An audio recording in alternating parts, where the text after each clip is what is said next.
Je suis le bon berger qui donne sa vie pour ses brebis. En ce temps-là, une discussion survint entre les disciples pour savoir qui parmi eux était le plus grand. Mais Jésus, sachant quelle discussion occupait leur cœur, prit un enfant, le plaça à côté de lui et leur dit, « Celui qui accueille en mon nom cet enfant, il m'accueille moi. Et celui qui m'accueille accueille celui qui m'a envoyé. En effet, le plus petit d'entre vous tous, c'est celui-là qui est grand. » Jean, l'un des 12, dit à Jésus, « Maître, nous avons vu quelqu'un expulser les démons en ton nom. Nous l'en avons empêché, car il ne marche pas à ta suite avec nous. » Jésus lui répondit, « Ne l'en empêchez pas.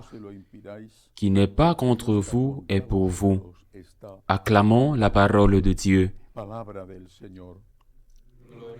Aujourd'hui, l'Église célèbre la mémoire liturgique de Saint Jérôme. Lorsque vous avez la bénédiction, le privilège de visiter la Terre Sainte, si vous y allez avec un petit groupe, lorsque vous visitez Bethléem, du côté catholique, du côté orthodoxe, il y a le lieu, la grotte où notre Seigneur est né. Du côté catholique, il y a d'autres grottes à côté où Saint Jérôme a vécu, traduisant la Bible à partir des textes originaux en latin afin qu'elle puisse avoir une plus grande diffusion dans une église qui parlait déjà le latin. C'était la langue normale dans l'Empire romain. Je voudrais commencer par souligner le travail de cet homme qui a traduit toute la Bible, ce qui était à l'époque très méritoire et qui a été utilisé jusqu'à très récemment, car c'était la traduction officielle de l'Église. Pourquoi cette traduction de la Bible est-elle importante? Pour rapprocher la parole de Dieu du peuple, pour rapprocher le message du Seigneur de chacun de nous. Aussi bien dans l'Ancien Testament que surtout dans le Nouveau Testament, les 4 évangiles, les actes des apôtres, les lettres de Saint Paul, les lettres dites catholiques, Saint Pierre, Saint Jacques, Saint Jean, et enfin l'Apocalypse de Saint Jean. Sans la parole de Dieu, nous sommes comme des girouettes bâillotées par toutes sortes de doctrines, et bâillotées à droite et à gauche, et bâillotées comme les bateaux sans voile, sans rame et sans moteur, qui sont à la merci des tempêtes, des modes, des tempêtes et des modes. Il n'y a pas longtemps, par exemple, le pape François était à Bruxelles. Il vient de rentrer au Vatican. Il a été bombardé, par exemple, sur le sujet du sacerdoce féminin. Parce que la mode aujourd'hui est que les femmes doivent être égales aux hommes en tout. Et le pape a dit, les femmes doivent être des femmes et elles n'ont pas à imiter les hommes. Les femmes ont leur propre personnalité et essayer de masculiniser les femmes, c'est faire du mal aux femmes. Les pluies de critiques ont été énormes. Mais le problème, c'est qu'il n'y a aucune référence à la parole de Dieu. C'est la parole de Dieu, notre guide, c'est notre lumière, c'est l'enseignement pour que le monde fasse ce qu'il veut. Ils n'ont pas la foi. C'est comme s'ils me disaient que le Coran dit, ou que les textes hindous du Mahabharata disent. Je m'en fous. Tout au plus puis-je avoir une curiosité culturelle. Mais la parole de Dieu pour nous est essentielle. C'est le message du Seigneur intouchable. Personne ne peut mobiliser, modifier les paroles du Seigneur, personne.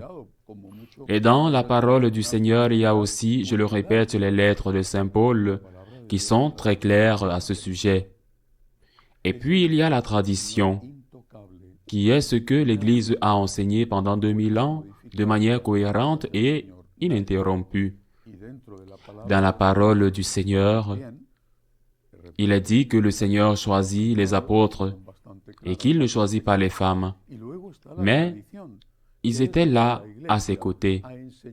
Comme les apôtres, les femmes y étaient. Et l'Évangile les cite, et certaines d'entre elles, il les cite par leur nom, mais il ne les amène pas au dernier repas lorsqu'il institue le sacerdoce chrétien. C'est ce que la tradition interprète, rejetant le sacerdoce féminin. Pourquoi est-ce que je donne cet exemple? Non seulement parce qu'il est d'actualité, mais parce que c'est un exemple parmi d'autres. Nous devons aller à la parole de Dieu. La parole de Dieu est pour nous la lumière sur le chemin. C'est un message du Seigneur dont nous ne pouvons pas nous passer. Nous ne pouvons pas toujours être à la disposition de ce que pense le monde. Nous devons écouter le monde, nous devons essayer de dialoguer avec lui, de voir le positif dans ce qu'il dit, mais pour nous, la lumière, c'est la parole de Dieu. Et pour en venir à la parole de Dieu d'aujourd'hui, il convient de souligner cette invitation du Seigneur à accueillir les enfants, à être comme des enfants. Accueillir les enfants signifie s'occuper d'eux. Leur donner le vrai message, ne pas les tromper avec un autre message. Leur donner le message de Jésus et s'occuper des enfants signifie ne pas les pervertir avec des messages contraires à ce que le Seigneur nous a dit. Si vous ne devenez pas comme des enfants, dit le Seigneur, vous n'entrerez pas dans le royaume des cieux.